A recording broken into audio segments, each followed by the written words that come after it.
정부가 집값 잡겠다고 정말 강력한 정책들을 쏟아내고 있잖아요. 그런데 이상하게도 시장은 자꾸 딴 길로 가는 것 같아요. 도대체 정부의 의도와 시장의 현실 사이에 무슨 일이 벌어지고 있는 건지 오늘 한번 제대로 파헤쳐 보겠습니다. 자, 이재명 대통령이 남긴 이 말 한번 보세요. 팔기 싫으면 그냥 둬라. 대신 정부 말 안 들으면 절대 돈 못 벌게 만들겠다. 와, 정말 강력하죠?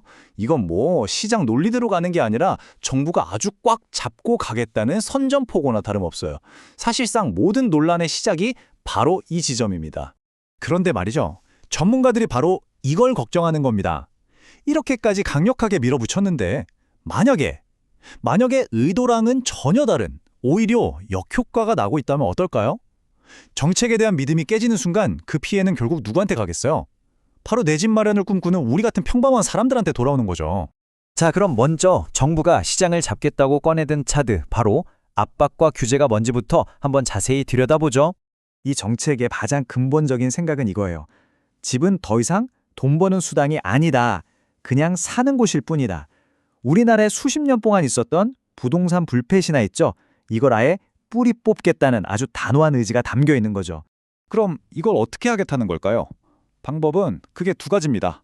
한쪽에서는 다주택자들한테는 양도세 같은 세금 폭탄을 던지고 다른 한쪽에서는 대출, 특히 LTV를 꽉 조여서 아예 돈줄을 막아버리는 거예요. 그러니까 세금이랑 대출, 이 두 가지로 다주택자들을 시장에서 내보내고 투기 자체를 못하게 하겠다는 거죠. 자, 근데 시장이 그렇게 정부 뜻대로 호락호락하게 움직여 줬을까요? 지금부터는 전문가들이 왜 이 정책이 말이 안 된다, 앞뒤가 안 맞는다고 지적하는지 그 모순점들을 하나씩 짚어보겠습니다. 이게 바로 첫 번째 모순, 양도세의 역설이라는 건데요. 정부 생각은 이거였어요. 세금을 엄청나게 올리면 무서워서 집 팔겠지? 근데 시장에서는 정반대 반응이 나오는 겁니다. 집주인들 입장에선 아니 팔아봤자 세금으로 다 뜯기는데 뭐하러 팔아? 에이 차라리 자식한테 증여하거나 그냥 갖고 있자. 이렇게 되는 거죠. 결국 시장의 매물이 싹 말라버리는 매물잠김 현상이 나타난다는 거예요. 심지어 한 전문가는 이걸 이렇게까지 해석합니다. 정부가 양도세를 이렇게까지 세게 물리는 건 거꾸로 말하면 정부 스스로도 앞으로 집값이 계속 폭등할 거라고 믿고 있다는 증거다 라고요. 와, 정말 뼈 때리는 지적이죠. 자기들이 만든 정책이 자기들 주장의 발목을 잡는 완전한 자기 모순에 빠졌다는 겁니다.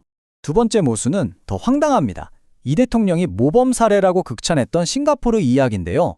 대통령은 싱가포르가 투기 없는 안정된 나라라고 했지만 실제 싱가포르는 완전히 딴판입니다.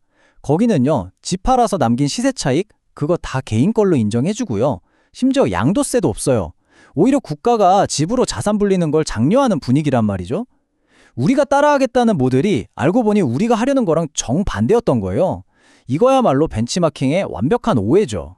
자, 그런데 문제는 이런 논리적인 모순에서 그치지 않습니다. 더 큰 문제는 따로 있었으니 바로 이중잣대 논란입니다. 이게 정말 신뢰를 무너뜨리는 지점인데요. 국민들한테는 집 한 채 빼고 다 파세요 하고 엄청나게 압박을 하는데 정작 그 정책을 만든 장관들이나 고위 공직자들은 어떠냐? 보시는 것처럼 송파, 용산, 강남 이런 노른자 땅에 집을 두 채, 세 채씩 갖고 있는 거예요. 이건 뭐 나는 괜찮고 너는 안 돼라는 거잖아요. 이러니 국민들이 정부 정책을 믿고 따라갈 수가 있겠냐는 비판이 나오는 겁니다. 그럼 이렇게 정책이 꼬이고 신뢰는 무너지는 상황에서 진짜 피해는 누가 볼까요? 결국 이 모든 문제의 최종 피해자는 힘없는 세입자, 그리고 정말 집이 필요한 실수요자들일 수밖에 없습니다. 이 연쇄 반응을 한번 보세요. 정말 무서운 시나리오입니다. 자, 1단계, 정부가 다주택자를 막 압박해요. 2단계, 버티다 못한 집주인들이 임대시장을 떠나버립니다. 그럼 어떻게 될까요? 3단계, 시장에 전월세 매물이 확 줄어들겠죠. 4단계, 결국 얼마 안 남은 집을 구하려고 세입자들끼리 피 터지는 경쟁을 하게 되고 전세는 시가 마르고 월세는 하늘 높은 줄 모르고 치솟는 겁니다. 결국 다주택자 잡으려다 세입자만 잡게 되는 꼴이죠. 그리고 내 집 마련을 꿈꾸는 분들에게는 이 숫자 LTV 40%가 그냥 거대한 벽처럼 느껴질 겁니다. 이게 무슨 말이냐면요. 예를 들어 강남이나 용산에 15억짜리 아파트를 산다고 쳐요. 그럼 은행에서 빌릴 수 있는 돈이 고작 6억이라는 거예요. 나머지 9억은 전부 현금으로 들고 있어야 한다는 겁니다. 아니, 보통 사람이 현금 9억을 어떻게 가지고 있겠어요? 결론은 뻔하죠. 강남 3구나 용산 같은 곳은 이제 현금 부자들만의 리그가 되어버린 겁니다. 평범한 월급쟁이가 내 집 마련할 수 있는 사다리를 그냥 걷어차버린 셈이에요. 설령 집값이 좀 내린다고 한들 살 돈을 구할 방법이 없으니 그야말로 그림의 떡인 거죠. 자, 그럼 결론적으로 지금 우리는 어디로 가고 있는 걸까요? 이 표를 보시면 오늘 이야기한 내용이 한눈에 정리됩니다. 정부는 다주택자들이 집을 팔게 하려고 했는데 현실은 오히려 매물이 잠겨버렸죠. 투기를 막으려고 했는데 엉뚱하게 진짜 집 필요한 사람들만 돈 구하기 힘들어졌습니다. 그리고 임대 시장을 안정시키겠다던 약속은요? 보시다시피 월세 폭등이라는 최악의 결과로 돌아왔습니다. 참 아이러니하죠. 주거 안정이라는 좋은 목표를 가지고 시작했는데 그 결과는 오히려 시장 불안과 세입자, 실수요자의 고통으로 돌아오고 있습니다. 정부가 말하는 그 목표와 우리가 마주한 현실, 이 둘 사이의 거리는 점점 더 멀어지고만 있는 것 같은데요. 과연 이 간극 언제쯤이면 좁혀질 수 있을까요?